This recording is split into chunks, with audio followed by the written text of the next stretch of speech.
Hi, and welcome back to this Monday edition of Focal Point AFR Talk. Number to call to join the conversation, 888-589-8840. That's 888-589-8840. Polling data indicate that 64% of the American people believe that Obamacare would never have passed if the truth had been known. Remember, Nancy Pelosi said, you got to pass it to find out what's in it. Well, now we're finding out what's in it, and 64% of the American people, according to a Fox News poll, saying, look, if we had known what was in Obamacare, if we had known what Obamacare was going to lead to, what was going to result from Obamacare, we never would have supported it, and it never would have passed. So these are people that ignored all the warnings. You had conservative talk radio from one coast to the other, including this network, saying, look, Obamacare is a disaster. It's horrible. It's going to have all these no good, very bad consequences. They didn't listen, and now they are stuck with the consequences. Just 9% of Americans believe their family is better off under Obamacare. Remember, Obama sold this to us as the panacea. This is the nirvana when it comes to health care that we have been waiting for. And it's interesting that 56% of the American people also said that Obamacare was about government seizing control of citizens' lives. Only 40% believe that the government healthcare overhaul was really about improving healthcare. So in other words, the American people have seen completely through the Obamacare facade. This is nothing more than a power grab using the excuse of healthcare to seize power and transfer power to the central government. Just like they use kids, as long as it's about the children, then liberals think they can get any piece of legislation through that they want because they're going to make you feel guilty about not wanting to do the right thing for kids. So if it's about the kids, they can get anything passed they want. It's just a way. It's just a sham. They really don't care about kids. What they care about is power. They're just shamelessly using kids to manipulate the American people into supporting their grab for power. Same thing with Obamacare, and now 50% of the American people are on to Obama with that exact thing. Now, 60% of the American people believe that President Obama is overstepping his authority. This is profound. This is profound because we have been complaining about these executive orders, this overreach, this complete corruption of the system of government given to us by the founders, separation of powers, the way President Obama is ignoring the law, he's ignoring the Constitution, substituting his own will for the will of the people, the will of Congress, the will of the Constitution. And now 60% of Americans, including 66% of independents, the precious independence everybody says we have to get, believe that President Obama is overstepping his authority.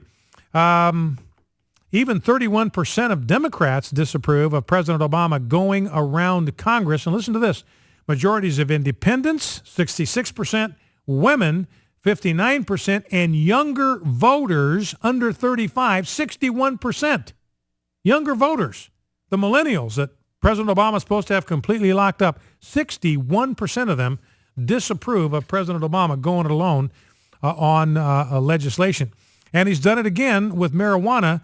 They issued some guidelines on Friday allowing banks to launder money for marijuana retailers. And we know now we've got stories about the drug cartels now are moving into Colorado in force. So it's inviting crime, it's inviting drug cartels, and now President Obama has changed the law again by telling banks, okay, it's okay for you to launder money now, launder drug money. Wasn't before, but it's okay now. Now here's Jonathan Turley, clip number 2. This guy's at George Mason University, he's George Washington University, hardcore leftist. You are listening to a liberal. This guy is as liberal as you can get without falling off the planet. And here's what Jonathan Turley says, clip 2, about what President Obama is doing with his executive branch overreach. The danger is quite severe. The problem with what the president is doing is that he's not simply posing a danger to the constitutional system. He's becoming the very danger the Constitution was designed to avoid. That is the concentration of power in each branch.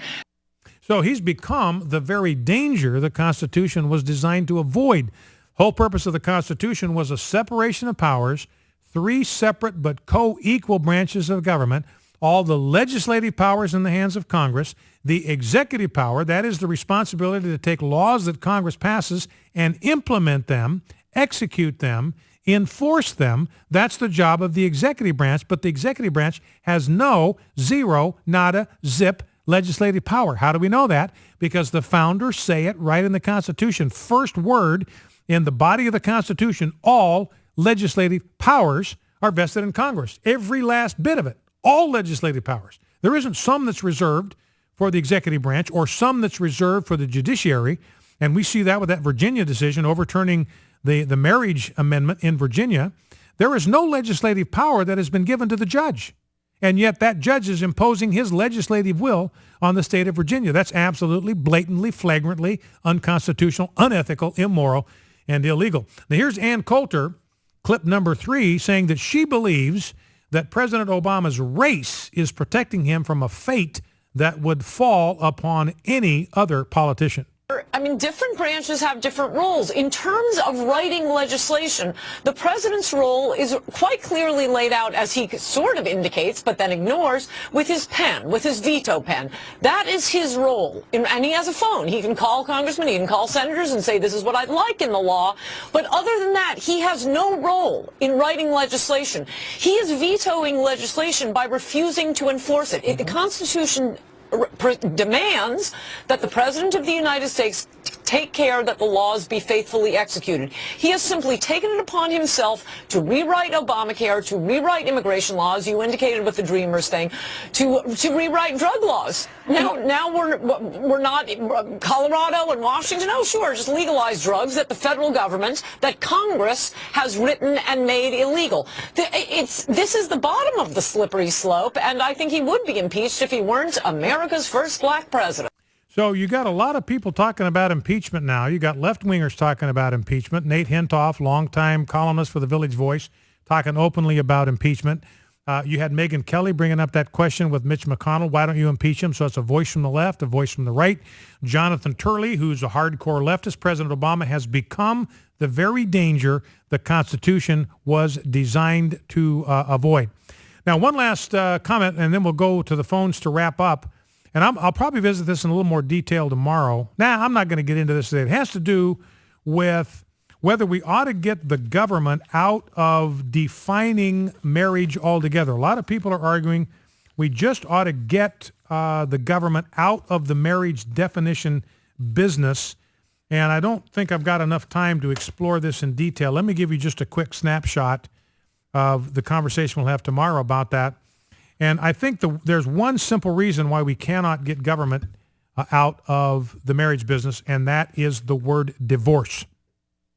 There is no possible way to keep the government out of defining and adjudicating in marriage issues because of divorce. Somebody's got to make those decisions, and I'll explain the problems in trying to keep the government out of it and make marriage just an entirely church institution. We'll talk about that tomorrow. Don't have time to do that today. We'll save that for tomorrow. Let's go to John, Dallas, Texas. John, welcome to Focal Point. What's on your mind? Yes, I'd like to make a comment about the whole what would Jesus do? Yes, sir. Yeah. Jesus probably, I believe he wouldn't do anything about Obamacare other than not agree with it. Uh-huh. I believe that both political parties like to try and politicize our Savior and try and pull them, like Jesus was on my side or Jesus on my side about this. And I believe that Jesus is on nobody's side. He's on his side.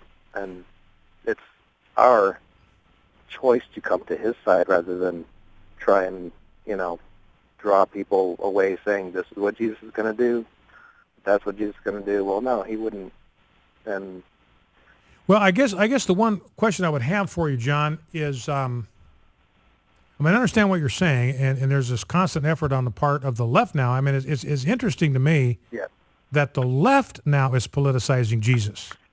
Yeah. I mean, they criticized us. They told the conservatives, you talk about Jesus all the time. You talk about God. You can't do that. Yeah. You got to keep God out of politics. Now, all of a sudden, all the left can talk about is what Jesus would do. So now they're the ones that are dragging religion into public policy. But let me ask you this question, John. Let's look at Obamacare just for a second, because I think it is appropriate to ask the question, would Jesus oppose theft? Would Jesus oppose stealing? And your answer to that would be?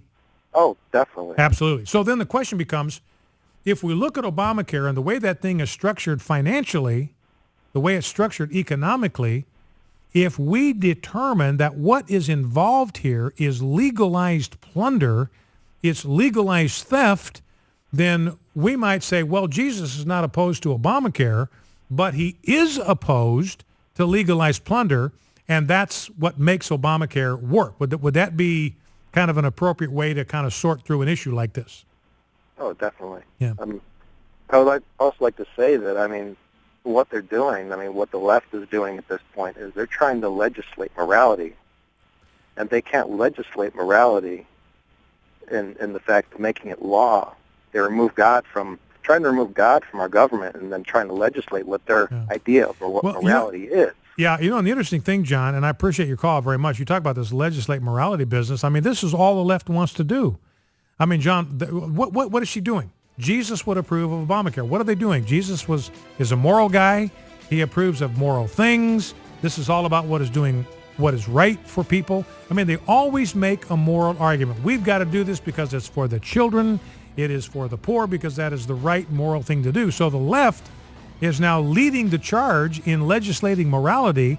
So what they're really saying is, well, you can legislate morality as long as it is our morality. And that, I think, is really the issue in public policy. It's not whether morality is going to be legislated or not, because the only thing that can be legislated is morality. The question is, whose morality is it going to be? God's or man's? Well, don't forget, ladies and gentlemen, to bow low before God, stand tall before man, stand in the gap, and never forget, with God's help, we are indeed fighting a winnable war. God bless you. We'll see you back here tomorrow.